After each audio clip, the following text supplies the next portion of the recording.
Hey, Shalom, it's your brother Thon. All right, first and foremost, I want to give all praises to the Most High, Yahweh, Bahashim, Yahweh Shai, Bahashim, Rakahakwadash. I want to give double honor to the apostles and the elders of Great Millstone. I want to say Shalom to all the brothers and, of course, the few sisters who are pursuing this truth in sincerity. All right, may the blessing of election be upon your house. Now, we got to see a real time example. When you let pride get in the way of what we're actually trying to achieve, we're trying to receive salvation. We want righteousness to be established in the earth. We're magnifying Yahweh while Yahweh Shai.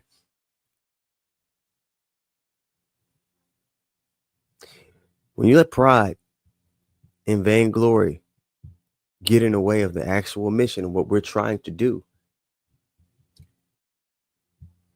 you're open to all kinds of demonic attacks.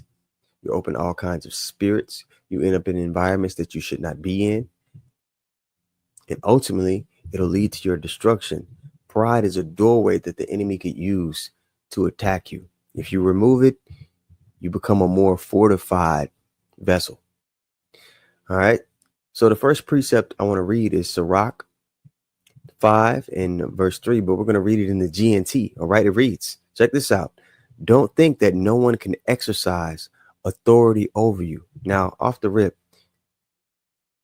the Lord and his son is over you. You have to show reverence to both, especially Yahweh Shai, because he's our bridgeway to the Father. He's likened unto the husband. Okay. But also within that, they've set up an order in which we are to walk in. There are men that are set up over you. That's how it's always been. And if that's something that rubs you the wrong way, that's a spirit on you that you need to remove. Pray to have removed from you. A lot of Jake, they come out of the world, and because they've been raised by single moms, because they've come from broken homes, off the rip, they have a problem with male authority. When you come into this walk, if that's something that's holding you back, it's also going to hold your growth in the spirit back, because you're going to have to be submissive to the will of the Lord, which ultimately is going to lead to men being put over you, having to follow instructions, you being reproved and rebuked and corrected often at time as you're on your way to mastering the understanding, mastering the conduct that comes along with understanding, right? So if that's something that's holding you back, you need to pray to have that spirit removed from you ASAP.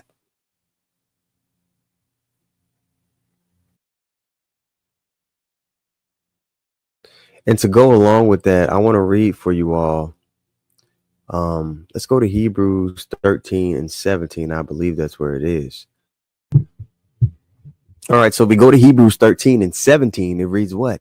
Obey them that have rule over you, because people are put in leadership positions over you. That's just the rite of passage. That's a part of our ministry. If being the man is more important to you than accomplishing the goal, this isn't for you. All right, and we've seen that. Okay, being the man can't be more important than winning. Okay, Hebrews 13 and 17. Obey them that have rule over you and submit yourselves, for they watch for your souls, as they that must give account, that they may do it with joy and not with grief, for that is unprofitable for you. Now, you look the word watch up here in Hebrews 13 and 17, agripaneo. It says to be sleepless, to keep awake, watch, to be circumspect. All right, we've entered into other men's labors. They've scoped out all the angles, all the things we should and should not do. They've experienced the things that we should and should not do, the pros and cons of all the things that Jake does in this truth, and warned us about those things. Alizé, former, head of Sakari, or whatever the case may be, is a prime example of setting at naught the Lord's counsel. It's an example unto you, to all the hopeful members of the elect of the nation of Israel. You disregard that counsel, that's how you can end up. Now I want to go back to Sirach, the 5th chapter. All right. And we're reading the third verse. Okay, it says, and say not, who shall control me from my works? For the Lord will surely revenge thy pride. Okay, and again, pride is that doorway that the enemy uses to enter in, to afflict you and destroy you. We're already promised to be tested. Don't add further affliction to your path by holding on to that pride, if it's there. All right. Verse 4 reads, check this out. Say not, I have sinned, and what harm hath happened unto me? Time and time again, was not this guy rebuked, having to pass over a solemn assembly at the strip club? Was not he rebuked for trying to have unity camps with these people who teach against the doctrine that he was taught, that he teaches himself? Was he not rebuked for making merchandise of the ministry, which the scriptures prohibit? Time and time he was he was warned. And time again, he slandered. He lied on the men that rebuked him because he didn't want to receive the rebuke. So he would pull the grape card, and we addressed that already. Even though he admitted to understanding Deuteronomy, the 22nd chapter, and the contingencies and the tears in which the Lord does with the instance of grape when it happens. He broke it down himself the same way we break it down, right? But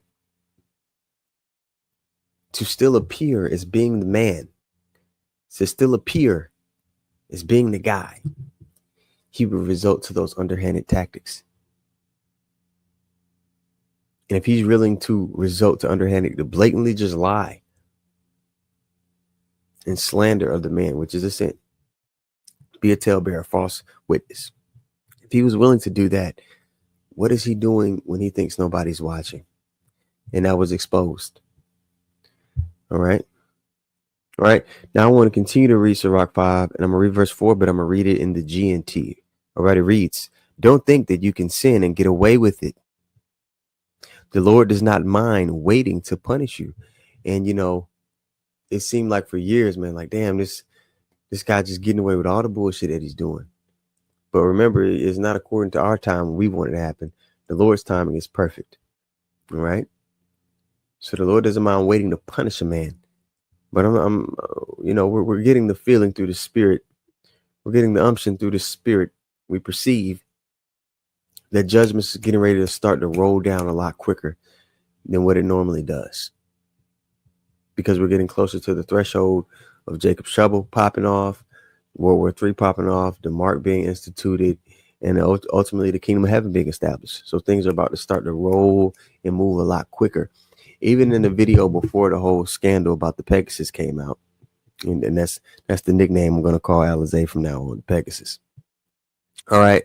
I got that from Elder Natazak. I was on the phone with him last night, and he made that joke. Cracked me up. But you know, not to laugh, I'm not laughing the man to scorn, but it's like, that's judgment, man. This man blatantly slandered us.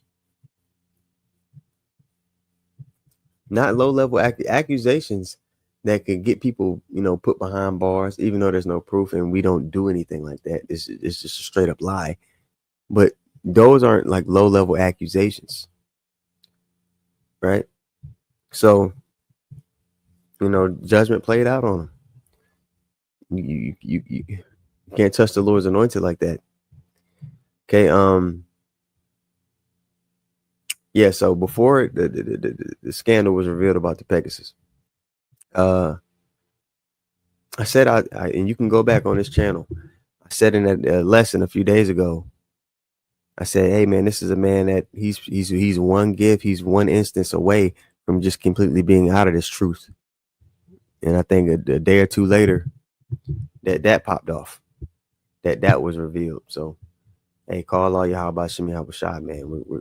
The Lord is moving. That's all I'm gonna say about that. Okay. And it goes on in verse 5 to say what? Don't be so certain of the Lord's forgiveness that you go on committing one sin after another. And that's Sirach 5, 3 through 5 in the GNT. Okay. Next precept I want to go to, I want to read Sirach 7:7 in the GNT. It says, don't commit any crime against the general public. He made merchandise of the ministry. Time and time again. We warned him against it, not to do it. It's off. The examples that he was setting for his congregation was causing the congregation to go off, hacks, all kind of shit, right?